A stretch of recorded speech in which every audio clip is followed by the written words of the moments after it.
ನಿನ್ನೆ ನಡೆದ ರಾಜ್ಯಸಭಾ ಚುನಾವಣೆಯಲ್ಲಿ ಆಯ್ಕೆಯಾದ ನಾಸೀರ್ ಹುಸೇನ್ ಬೆಂಬಲಿಗರು ಪಾಕಿಸ್ತಾನ ಜಿಂದಾಬಾದ್ ಅಂತ ಕೂಗಿದ ದೇಶದ್ರೋಹಿಗಳನ್ನ ಕೂಡಲೇ ಬಂಧಿಸಿ ಗಲ್ಲಿಗೇರಿಸಬೇಕು ಅಂತ ಎಂದು ಕನ್ನಡಪರ ಸಂಘಟನೆಗಳ ಒಕ್ಕೂಟದಿಂದ ಶಾಪುರ್ ನಗರದ ಬಸವೇಶ್ವರ ವೃತ್ತದಲ್ಲಿ ಹಮ್ಮಿಕೊಂಡಿದ್ದ ಹೋರಾಟದಲ್ಲಿ ಪ್ರೊಫೆಸರ್ ಬಿ ಕೃಷ್ಣಪ್ಪನವರು ಸ್ಥಾಪಿಸಿದ ಸಂಘಟನೆ ದಲಿತ ಸಂಘರ್ಷ ಸಮಿತಿ ಮತ್ತು ರೈತ ಸಂಘಟನೆ ಬೆಂಬಲ ಹಾಗೂ ಕನ್ನಡಪರ ಸಂಘಟನೆಗಳು ನೀಡಿ ತಾಲೂಕು ತಹಸೀಲ್ದಾರ್ ಮುಖಾಂತರ ರಾಜ್ಯಪಾಲರಿಗೆ ಮನವಿ ಪತ್ರವನ್ನು ಸಲ್ಲಿಸಲಾಯಿತು. ಈ ಕೂಡಲೇ ಇದನ್ನ ತನಿಖೆ ಮಾಡಿ ಕಾನೂನು ರೀತಿಯಲ್ಲಿ ಶಿಕ್ಷೆ ಕೊಡಿಸದಿದ್ದರೆ ಮುಂದಿನ ದಿನಗಳಲ್ಲಿ ಶಾಪುರ್ ಬಂದ್ಗೆ ಕರೆ ನೀಡಲಾಗುವುದು ಅಂತ ಕನ್ನಡಪರ ಸಂಘಟನೆಗಳು ಹೋರಾಟಗಾರರು ವಿಷಯವನ್ನ ವ್ಯಕ್ತಪಡಿಸಿದರು.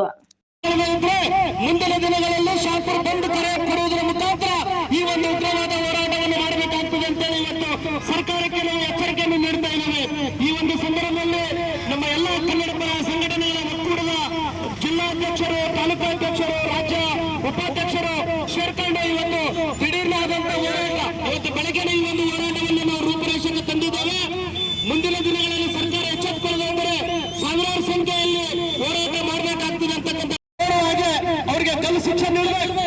ಮುಂದೆ ಯಾವ ವ್ಯಕ್ತಿ ಈ ತರಹದ ಹೇಳಿಕೆ ನೀಡದಂತೆ ಸರ್ಕಾರ ಎಚ್ಚರ ವಹಿಸಬೇಕು. ಒಂದು ವೇಳೆ ಸರ್ಕಾರ ಕಣ್ಮುಚ್ಚಿ ಕುಳಿತುಕೊಂಡ್ರೆ ಇವತ್ತು ಶಾಪುರ್ ಜಿಲ್ಲೆ ತಾಲೂಕದಲ್ಲಿ ಇಷ್ಟೇ ಆಗಿದೆ.